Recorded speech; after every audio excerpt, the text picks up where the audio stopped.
everyone, a very warm welcome to you. My name is Nick, we're on the zxspectrum of course, and we're looking at, a game called Turbo the Tortoise, so this is one for Tortoise fans, published by High-Tech Software in 1992. It's a platformer that also came out on the Amstrad CPC and the Commodore 64, so we'll see how this one plays. Now you must progress through 6 time zones, collecting mystical items and avoiding nasties and discovering hidden bonuses and locations, and conquer the Guardian at the end of each level. So it's pretty straightforward.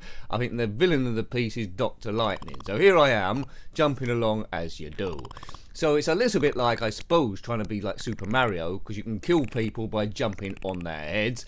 Occasionally you'll pick up a weapon which will shoot stuff, but it moves quite well. You know, the background's moving at a different speed to the foreground, which is good. Right, so let's just see how far I can get here. Now I do have a cheat, which I haven't put in yet, for infinite energy, but we'll see how far I can get normally. Now the graphics aren't that solid, which you come to expect on the zxspectrum, but that's okay. And at the moment this one is playing quite well. The level design looks quite cool, so we'll see how many zones we can come to. It's a tortoise. Now, other Tortoise games we played was Tai Chi Tortoise by Zeppelin Games in '91. I think this is slightly better than that one, although lacking quite a bit in colour. If you had this one back in the day, then let me know. How did you get on with it? Just like the colour scheme a bit with the transparency, reminds me a little bit of New Zealand Story, 1989.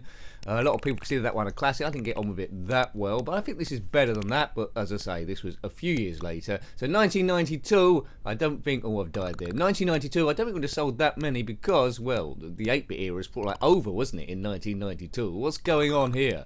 I may have been playing the Great Gianni Sisters, or Gianni Sisters, however you want to say it, on the Amiga by that time. Right, come on Tortoise. Does it look like a tortoise? It moves more like a turtle, but anyway. The Teenage Mutant Ninja Turtles were big at this time, so any cash-in are there, and I think that's what Tai Chi Tortoise did as well. The nasties look quite well coded, and so they should be. I don't think there's any reason why they couldn't have gone for a bit more colour here rather than this see-through thing, but I guess there was a reason. Moving platforms, which is a stalwart of good platformers. What is this going to do? Oh, sinking stones, that's a nice effect as well. Right, am I going to complete level 1? It doesn't look like we're on a timer. I can't see a timer ticking down. If you can, comment below, because I do tend to miss stuff. These reviews, as I always say, is not about great gameplay, which some people don't quite understand. It's all about having a look to see how the game would have played on your first or second go, what the learning curve is, and would you have gone back to it as a kid or just left it well alone? I think I would have gone back to this a few more times, but 1992, I think better options were available. But looking at the zxspectrum specifications, this isn't a bad little game, but just a little bit too late on the scene to be fully appreciated. I don't think this came out on the Commodore Amiga. My notes don't say so. If you know something different, then let me know, because it might be a little more, well, should we say fun on this. It's like clever, but not that much fun. I'm looking to see what the end of level Guardian would be like if in fact we ever do get there. Do check out the reviews if you are a Tortoise fan of Tai Chi Tortoise. Tell me what you think of that one as well.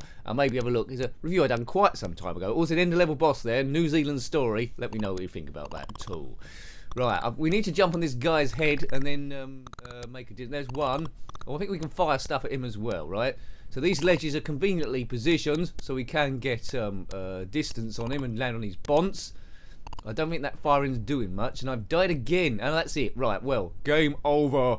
We will put a poke in now for infinite energy, just so we can see a bit more of the game to see is it worth progressing a bit further. Now, I'm presuming, like a lot of these, each level is going to be a different colour. This one is very yellow looking.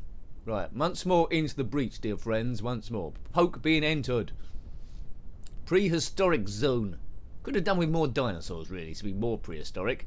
The last prehistoric game we reviewed was on the Sega Mega Drive. It was Chuck Rock. Have a look at that one if you're into retro gaming. If you're just into Spectrums, you might not want to look at it. But anyway, there we go. Also come out on the Amiga, that one. Music a little bit more solid, but the gameplay is roughly the same.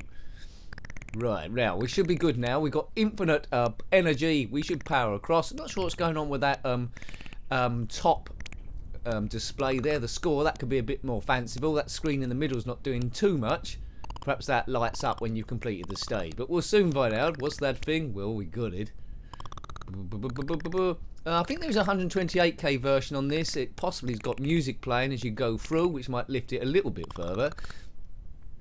But yes, it's it's more accomplished. It's more advanced than Jet Set Willy, but Jet Set Willy was in the correct era to be fully appreciated and become a classic. If this come out at the same time as Jet Set Willy, early 80s or 83, 84, then everyone would have been talking about this. But it's all about timing in these worlds, and I don't think too many people would have heard of Turbo the Tortoise from High-Tech Software. If you've heard of it, let us know. Did you complete it? If so, what happens at the end? When I say did you complete it, you might have had it on the Amstrad CPC if you had that as a kid, or the Commodore 64 alternatively. So let us know the differences. Like knowing the differences, what happens in these two. But as I say, in summary, it's a good game. Not solid colour. It plays well. It's good attention to design. It's just a bit too late on the scene to actually have any sort of impact, really. But might be more appreciated now. If the Spectrum next ever comes out, I'd like to see someone reprogram this, put a bit of music on there, make the colours a bit solid, because I think you put all those things in, remain the 8-bit charm, it could be a super duper classic.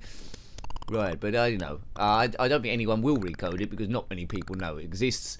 Hopefully me reviewing it, and maybe other people as well, might bring it on their radar. Turbo, the Tortoise, which, no tortoise is turbo, if I know. If you are a tortoise watching this and you move pretty fast, let us know what speeds you get up to. Mach 2? Mach 2 minimum, I think. But if you go too fast, apparently, you go back in time. Not like that DeLorean that went back in time to, went up to 88 miles an hour with the gigawatts or stuff. Nick. Right, he's dead. Right, that's good. That's changed the subject quite nicely. Off we go. What is stage 2? Well, that's something to collect. Boof. Off we go, Tortoise fans. Zone complete. Objects completed 16. Enemies killed 1. That's not very many, is it?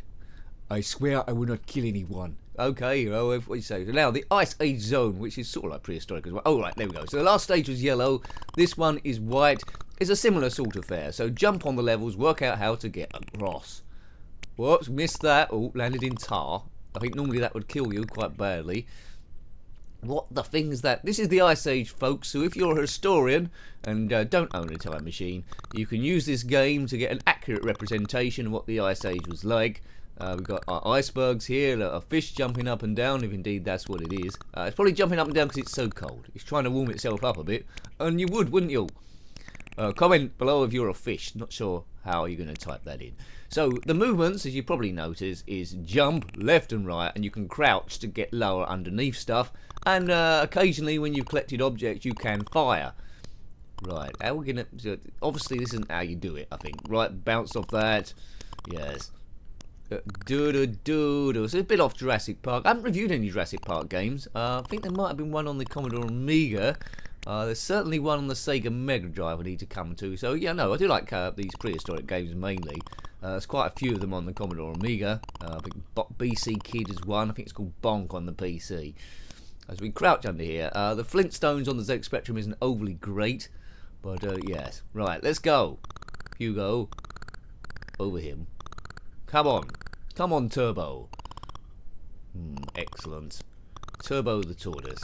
I mean, you might have owned... I don't think you can buy them anymore, can you? Tortoise as pets? I don't think it's allowed. So, if you do own one, let me know. I don't know how long they live. I remember watching Blue Peter. They had a tortoise. If you're not from the UK, that was a kids like magazine show with presenters doing various bits and pieces. But they had a number of pets. They had a tortoise, and each year they put it into a cover box with hay for hibernation. And it turns out later on that tortoises don't really know to go into hibernation, and I think one of their tortoises died one time. But anyway, yes. They get a rough ride, don't they? Tortoise or tortoise? What is the plural? Tortoise, tortoises, tortoise. Well, you know what I mean. What's the plural of tortoise? Comment below. I think it's tortoises, not tortoise. I think that's the mistake people make with octopuses as well. People think it's octopi, but it isn't. It's octopuses. Yeah, it's a James Bond film there, I think. Right, how are we doing? We're doing quite well. The shading on the blocks is quite good. It's screaming for a bit more colour, but it gives it a style all of its own, I suppose. Hello, fish. Jump over you. Good day. Good day, sir. Right, the icebergs are repeating again. It's all about timing. I think we need to get on that ledge. Then we get up here, land on that thing that looks like it's from the kids' show, The Trap Door. But he's dead now. We landed on his head. Yeah, but you know, any game where it involves your creature to jump on a guy's head to kill them, I think must be influenced by Super Mario, mustn't it? Right, I can't get up to that ledge. This is obviously not how to do it there. Go. The jumping sound, well, it's as is. Diddly-did. I suppose, yeah, I think that's what I started with Manic Miner, didn't it? That sort of like noise. Oh, and a stalagmite goes crashing down, or is it a stalactite? Stalactite, yeah. Stalactites hold on to the ceiling tight, that's how you remember it. And the stalagmite pushes up from the ground with all its might. So stalactites going from the ceiling, stalagmites going from the floor. But of course you knew that already, being the bright person you are. Right, don't want to insult your intelligence. What am I saying? You're watching this channel, hooray! Yeah, this is like pub talk, really. Right, here's the next guy. He looks like he's got a bit of bother. Is he from RuPaul's Drag Race? I'm not quite sure. There's something going on with him. I don't really consider him as an enemy. He seems like a friendly chap that needs just a little bit of direction in his life. Right, anyway, it looks like we're going to have to kill him, which is a shame. Right, it's easy. So avoid him coming down, jump on his head. Right, he's going to come down, move this way. Yeah, he's a sitting duck, this fella. His tactics are rubbish. He looks like he's someone that's been recruited into the gang of evil, but it was pretty much against his will, and he's dead, and it's all gone wrong. See you later, sir. Right, there's that. Let's collect that. Right, off we go. I think we've pretty much seen all this game we need to see, really. Zone completed. And I don't think it's loading. Yeah, this is being emulated, by the way, and I don't think it's loading the next one. So as we look at this black screen, that's entertainment. There's a song there. Right, we'll leave it there. Hope you liked having a look at that one. That was Turbo the Tortoise on the ZX Spectrum 48K, published by High-Tech Software in 1992. Got any comments about this game, similar games, or anything retro, then please put that below. Until next time, take great care of yourself, and a very fond goodbye. Where's the light switch? Goodbye.